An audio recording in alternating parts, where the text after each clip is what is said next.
Alam natin na ang mga pating ay mga apex predator sa ating karagatan, pero ang hindi alam ng karamihan, meron din silang mga kinakatakutang hayop. Di ba akalain mo, mga pating na yan, pero meron pa palang kinakatakutan. Silipin natin to.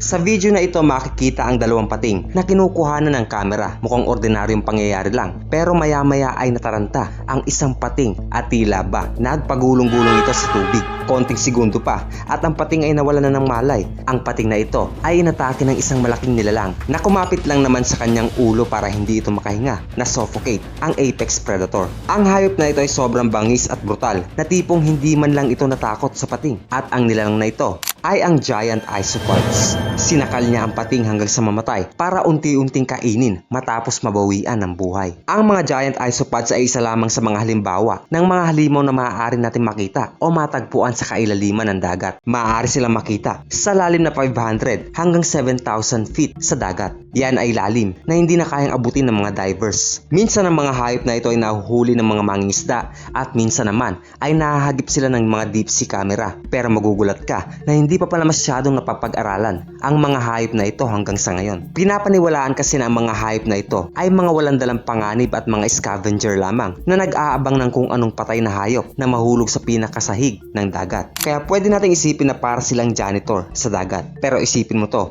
hindi porket hindi sila madalas umatake sa mga pating, hindi ibig sabihin nun na hindi na nila kayang pumatay ng mga buhay na apex predator. Kita mo naman siguro yung video kanina. Kaya naman hindi natin masasabi na ang mga giant isopods na ito ay hindi umaatake sa ibang malalaking hayop sa dagat. Siguro hindi lang natin madalas masaksihan. Para naman sa kaalaman, ang mga giant isopods ay may 4 na panga na nakadesenyo para kumapit at pumunit sa laman ng kanilang mga prey. 4 na pares ng panga. Totoo na merong teorya na ang mga giant isopods ay merong mahinang mata, pero teorya pa lang ito. Kaya naman binigyan din sila ng ebolusyon ng 2 antena para i-navigate ang kanilang environment. Dahil nga kinaya ng mga isopods na umatake sa mga pating kanina, ibig sabihin hindi problema sa kanila ang mahina nilang paningin. Kumpara naman sa kanilang ibang kamag-anak, ang mga giant isopods ay hindi pa ganun kasalbahe. Ang Cymotodea ay isang uri ng parasite na mas grabe pa sa mga giant isopods. Sila ay tinatawag na ectoparasites, meaning parasitiko sila na tumitira sa balat o labas ng kanilang host, parang kagaya ng mga kuto at garapata na makikita sa mga aso. Sa mga isda,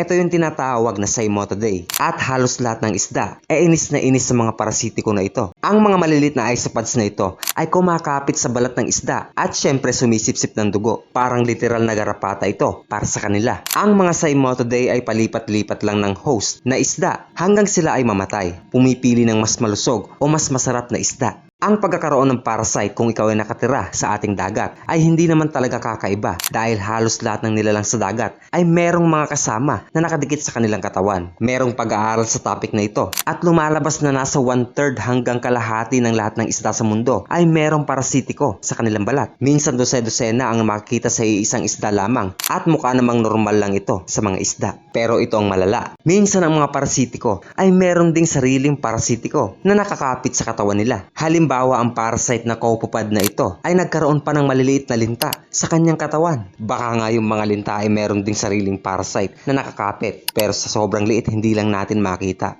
So yan, parang garapata na may garapata na nagkaroon pa ng garapata.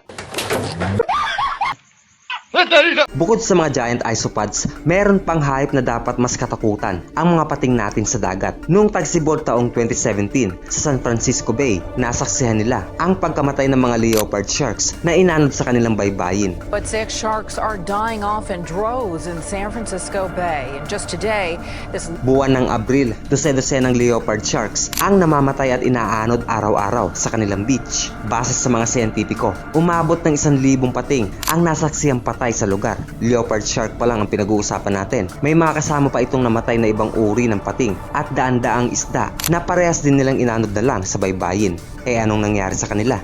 Nang buksan ng mga siyentipiko ang katawan ng mga patay na pating na ito, nakakita sila ng kakaibang nilalang na pumasok sa loob ng ulo ng mga ito tapos kinaya ng utak ng mga kawawang pating, parang tinunaw ng asido. Bilang resulta ng unti-unting pagkain sa kanilang utak, nasiraan ng ulo ang mga pating na humantong sa pagkawala nila sa kontrol at pagka-stranded sa baybayin. Yung iba naman ay namatay na lang sa tubig at lumubog sa kailaliman ng dagat. Lumalabas na ang dahilan sa kabila ng lahat ng ito ay ang mga protozoan, isang single cell na organism. Kilala ang protozoa na ito bilang Miamiensis avidus. Kadalasan biktima ng mga protozoa na ito ay mga farm fish lamang at ang maramihang pagkamatay ng mga pating sa San Francisco Bay ay ang kauna-unahang shark infection na siguradong masusundan pa sa hinaharap. Isa pang kakaiba ay kadalasan ang mga biktima ng mga protozoa na ito ay mga isda na kung tawagin ay bony fish, pero mukhang sa pagkakataon na ito ay nakahanap sila ng paraan para tirahin din ang mga apex ng karagatan. Narito pa ang isang problema ng mga pating sa dagat. Naranasan mo na bang mapuwing tapos parang ayaw mawala ng kung ano mang pumasok sa mata mo, tipong masakit na kapag pumipikit ka?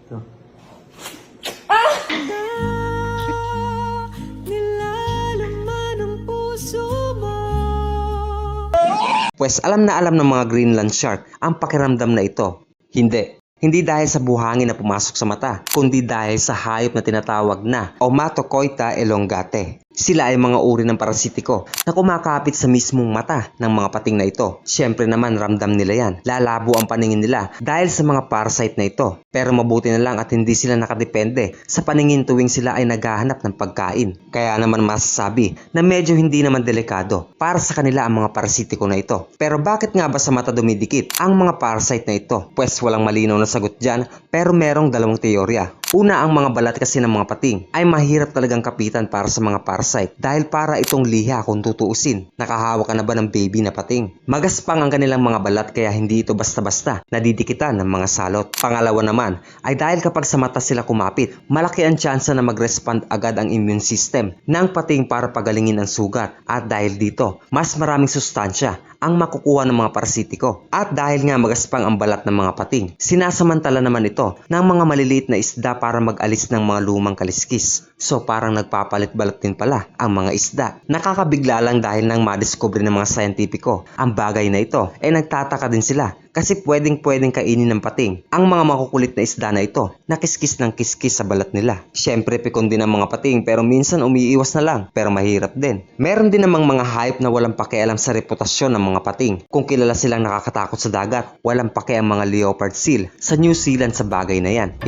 Hindi sila nakikudkud sa mga pating, kundi hinahunting nila ang mga ito. Iilang hayop lamang sa dagat ang nakakagawa ng bagay na ito. Nung una ay nakala ng mga siyentipiko na kumakain lang ang mga leopard seal ng bangkay ng mga pating. Pero base sa huling pag-aaral nila taong 2021, nakikitaan ng mga siyentipiko ang mga leopard seal na may sugat sa katawan na tanging pating lamang ang may kayang gumawa. Meron ding nakikitang remains ng mga pating sa kanilang mga dumi at hindi rin maintindihan ng mga siyentipiko kung bakit ginagawa ito ng mga leopard seal dahil pwede silang mapatay sa mga tinatangka nilang kainin. Siguro merong kakaiba o ibang lasa na masarap sa mga pating, kaya naman napapasugal ang mga leopard seal na ito. Isa pa sa mga walang pakialam na apex predator ang mga pating ay ang mga giant moray eel. Ito lang naman ang pinakamalaking palos sa karagatan at kaya nitong pumatay ng maliliit na pating. 10 talampakan lamang ang laki at tumitimbang ng 66 pounds. Ang mga giant moray eel ay mga ambush predator. Halos wala silang pinapalampas na pagkain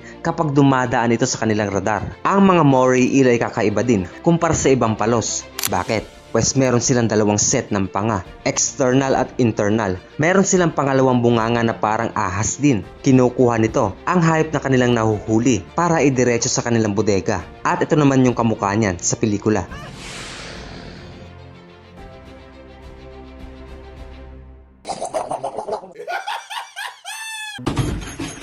Mahirap talagang isipin na ang pating ay pwede din palang makain ng ibang hayop, at yan din ang alam ng mga pating. Halimbawa, kumakain din ng mga pating ng octopus at hindi ito madaling mabiktima, pero hindi palaging sila ang nagtatagumpay. Isang aquarium sa Amerika ang nakitaan ng mga patay na dogfish shark sa ilalim nito. Ang katawan nila ay halatang pinatay pero hindi maintindihan ng mga tao kung ano ang nangyari. Hanggang sa naglagay sila ng kamera at nakita nila ang isang malaking octopus na nakatira din kasama ng mga pating sa aquarium ay pinapatay lahat ng pating na napapalapit sa kanyang pwesto. Halos bawat isa na lumalapit as in parang may galit. Pinupuluputan ng octopus na ito ang mga pating at pinaghahampasan sa sahig ng aquarium at saka ito kakainin ng papira-piraso hanggang sa mabawian ito ng buhay. Pag nagsawa na siya sa huli niya, itatapon niya ito at papatay ulit ng bagong biktima. Akala nga nila nung una ay yung octopus na ito ang posibleng mamatay dahil sa dami ng pating sa aquarium. Yun pala yung mga pating pala nila ang dapat nilang inaalala.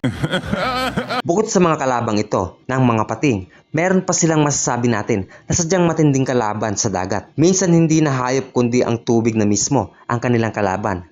Teka, paano nangyaring ang tubig? Merong mga microscopic na algae na nakatira sa dagat ng Gulf of Mexico. Kapag ang algae na ito ay nakapagparami ng doble kumpara sa normal, nangyayari to kapag masyadong mainit ang panahon. Nagre-resulta lang naman ito sa red tide na siyang pumapatay sa halos lahat ng buhay na hayop na madadaanan nito. Ang mga algae na ito ay gumagawa ng sobrang lakas na lason na tumatarget sa central nervous system ng mga hayop. Umaabot ng 600 tonelada na iba't ibang uri ng hayop na nagiging biktima ng red tide noong taong 2021 pa lamang. Isipin mo ha, sa sobrang dami ng hayop na namatay, binibilang na nila ito sa pamamagitan ng timbang. Para tumakas sa posibleng kamatayan, ang mga isda pati ng mga pating ay pumupunta sa mga inland waters gaya ng ilog. At kahit nangyayari ang red tide taon-taon, palala lang ito ng palala dahil sa tumitinding global warming. Ito pa ang isang kinakabwisit ng mga pating pagdating sa ating mga tao. Galit na galit sila sa atin hindi dahil sa hinuhuli natin sila, kundi pati na rin sa mga sari-sari nating naiimbento gaya ng shark cages. Para mas maintindihan natin, kailangan mong makita ang mga ngipin ng pating. Tama naman, nakakatakot at sobrang dami. Pero alam mo ba na mahunadi ng mga ito? Kahit pa maliit na injury lamang, maaari na itong matanggal. Sinadya kasi ito ng kalikasan para ang mga sirang ngipin nila ay kusang malaglag at agad mapalitan ng bagong ngipin. Madalas talagang malagas ang ngipin ng mga pating, lalo na kung malaki ang hinuli nilang pagkain at lalo na kung buto pa ang makakagat nila. Ngayon isipin mo kung makagat ng pating ay hindi isang buto kundi isang dive cage. Tama, gawa yan sa bakal. Talaga naman babay sa kalahati ng kanyang set ng ngipin. Pero huwag ka mag-alala dahil kaya ng mga pating na magpalit ng ngipin hanggang 20,000 sa buong buhay nila. San ka pa? 20k na ngipin. At dahil 70 years ang tinatagal nila sa mundo, ay parang isang ngipin kada araw ang pwedeng masira sa kanila. At siya na nga ang mga problema ng mga pating sa dagat na akala natin ay wala. Huwag kakalimutan mag-like at kita-kits na lang.